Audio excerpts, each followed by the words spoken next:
Hello, friends. Bonjour les amis. Aujourd'hui, nous allons considérer l'événement le plus incroyable et transformateur de tous les temps, la seconde venue de Jésus-Christ.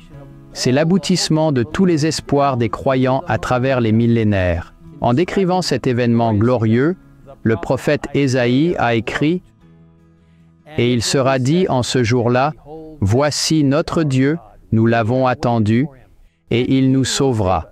C'est l'Éternel, nous l'avons attendu, nous nous réjouirons et nous nous réjouirons de son salut. » Dans le psaume 50, verset 3, nous lisons « Notre Dieu viendra et ne restera pas silencieux.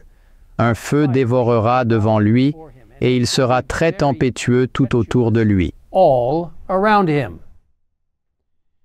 Alors qu'il était sur terre, Jésus dit à ses disciples, « Je vais vous préparer une place, et si je vais vous préparer une place, je reviendrai et vous recevrez auprès de moi, afin que là où je suis, vous y soyez aussi. » Il répète cette promesse avec urgence dans l'Apocalypse, chapitre 22, en disant au verset 7, « Voici, je viens bientôt. Heureux celui qui garde les paroles de la prophétie de ce livre. » Au verset 12, « Et voici, je viens bientôt, et ma récompense est avec moi, pour rendre à chacun selon son œuvre. » Et enfin, au verset 20, « Certainement, je viens bientôt. » Et pourtant, à quelle vitesse est rapide? De notre point de vue humain, surtout dans le monde d'Instagram d'aujourd'hui, tout ce qui est moins que instantané est lent. Les adventistes prêchent la seconde venue du Christ depuis 180 ans, ce qui peut sembler une éternité pour certains. Découragés, certains ont perdu leur sentiment d'urgence quant à la seconde venue du Christ, qui devrait imprégner chaque aspect de la vie adventiste du 7e jour. Cela ne devrait cependant pas nous surprendre.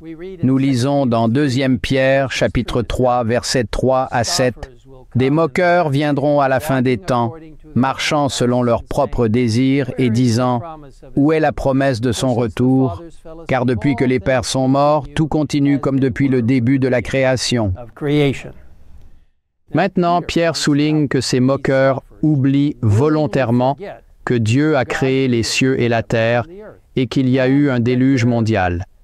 Il avertit ensuite que tout sera un jour détruit par le feu. Le passage continue en donnant des instructions importantes et des encouragements à ceux qui croient. Bien-aimés, n'oubliez pas cette chose, qu'avec le Seigneur, un jour est comme 1000 ans et 1000 ans comme un jour. Le Seigneur n'est pas lent à tenir sa promesse, comme certains le considèrent comme de la lenteur, mais il est patient envers nous, ne voulant pas que quiconque périsse, mais que tous parviennent à la repentance. Vous voyez, le passage nous exhorte, puisque la terre et toutes les choses qui s'y trouvent seront détruites, à réfléchir à quel genre de personnes nous devrions être dans une conduite sainte et une piété, attendant et attend la venue du jour de Dieu. Par conséquent, bien-aimés, en attendant ces choses, efforcez-vous d'être trouvés par lui dans la paix, sans tache et irréprochable. Quel appel nous avons, rester proches du Seigneur et lui permettre de nous guider alors que nous avançons avec impatience vers sa venue. Le livre des Hébreux nous encourage. Ne rejetez pas votre confiance, qui a une grande récompense, car vous avez besoin de persévérance, afin qu'après avoir fait la volonté de Dieu, vous receviez la promesse. Encore un peu de temps, et celui qui vient viendra, et il ne tardera pas. Le juste vivra par la foi, mais s'il se retire, mon âme ne prend pas plaisir en lui. Mais nous ne sommes pas de ceux qui se retirent pour la perdition, mais de ceux qui croient pour le salut de l'âme.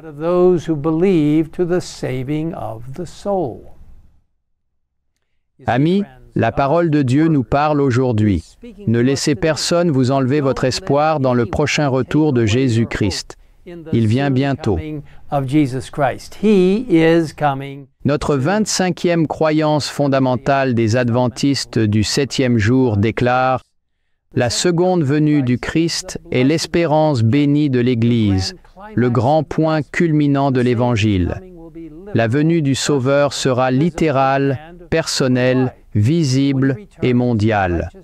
Lorsqu'il reviendra, les justes morts seront ressuscités et, avec les justes vivants, seront glorifiés et emmenés au ciel, mais les impies mourront. » L'accomplissement presque complet de la plupart des lignes de prophétie, ainsi que l'état actuel du monde, indique que la venue du Christ est proche.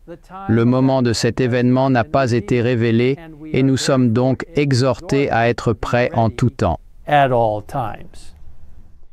Récemment, ici au siège mondial des adventistes du 7e jour à Silver Spring, Maryland, nous avons perdu 2 dirigeants seniors, le pasteur Maurice Valentine, vice-président de la conférence générale, et Madame Heather Dawn Small, directrice des ministères des femmes pour l'Église mondiale. Les 2 décès sont survenus très rapidement, soudainement même. Amis, le temps est court, aucun de nous n'est promis demain, ou même le reste d'aujourd'hui. Nous n'avons que ce moment, ici et maintenant. Êtes-vous prêts pour que Jésus vienne? Que nous vivions ou que nous reposions dans la tombe, nous le verrons bientôt. Vous voyez, les conditions mondiales actuelles qui se détériorent devraient nous réveiller sur le besoin urgent d'être prêts et de proclamer les messages des 3 anges de l'Apocalypse 14 en prévision du retour imminent du Christ. L'inspiration nous dit, en ces dernières heures de probation, lorsque le destin de chaque âme sera bientôt décidé pour toujours, le Seigneur du ciel et de la terre attend de son Église qu'elle se réveille à l'action comme jamais auparavant. Ceux qui ont été libérés en Christ grâce à une connaissance de la précieuse vérité sont considérés par le Seigneur Jésus comme essus élus, favorisés par-dessus tous les autres peuples de la terre. Et il compte sur eux pour proclamer les louanges de celui qui les a appelés des ténèbres à sa merveilleuse lumière. Les bénédictions qui sont si généreusement accordées doivent être communiquées aux autres. La bonne nouvelle du salut doit être portée à chaque nation, tribu, langue et peuple. Dans les visions des prophètes d'autrefois, le Seigneur de gloire était représenté comme répandant une lumière spéciale sur son Église dans les jours de ténèbres et d'incrédulité qui précèdent son second avènement. En tant que soleil de justice, il devait se lever sur son Église avec la guérison dans Es-Haïl. Et de chaque vrai disciple devait émaner une influence pour la vie, le courage, l'entraide et la véritable guérison. Mes chers frères et sœurs, nous vivons à la toute fin des temps. Vivons avec un sentiment d'urgence qui permettra au Saint-Esprit de travailler à travers chacun de nous pour partager le besoin de tomber au pied de la croix en étant préparés pour la seconde venue grâce à la grâce de Jésus-Christ. Je vous invite à prier avec moi dès maintenant. Père Céleste, merci pour ce merveilleux plan, de mettre en œuvre le retour prochain de Jésus pour nous emmener avec lui pour toujours. Merci pour ce plan de salut qui nous permet de vivre chaque jour en communion avec Jésus, permettant à sa justice justifiante et sanctifiante de travailler en nous et à travers nous. Maintenant, Seigneur, nous te demandons ta bénédiction alors que nous nous préparons à ton retour imminent et nous te remercions de nous avoir entendus dans cette prière et pour la merveilleuse promesse de vie éternelle avec toi.